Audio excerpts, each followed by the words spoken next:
Minister, the National Archives holds testamentary records from Probate Office up to 1991.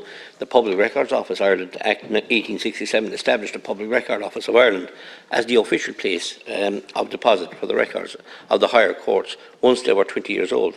This practice continued until recently, with many court offices, particularly the probate offices, transferring their records to the National Archives once they are 20 years old. The National Archives have advised publicly that due to the lack of availability of storage space in recent years, this practice has ceased and courts now transfer records when they are 30 years old, which is a difficulty obviously in itself. The trouble we have in West Cork, Ministers, and I'm not sure to come under your remit, but it's an important issue, is that there doesn't seem to be a plan in place for the appointment of a State Solicitor to West Cork to replace the person who retired as State Solicitor in December 2022.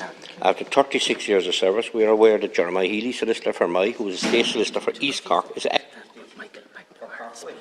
at the moment. However, this is not satisfactory long-term arrangement as we want to retain our own State Solicitor in West Cork, and there are plenty suitably qualified solicitors willing to take up this position.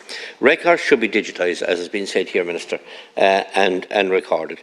You know, and I suppose if people, you know, a lot of people call to the church for their historical records, their state records. There seems to be a lot of records all over the place as such, but not compiled into one, and allow people access to their personal information or their family's information. People come from all over the world. You see, especially to West Cork in the tourist area, a lot of family come back and they want to go back over the records. There's some in church, there's some in state buildings. So I think that I hope that that this puts this whole issue into a priority, that records should be digitised and recorded.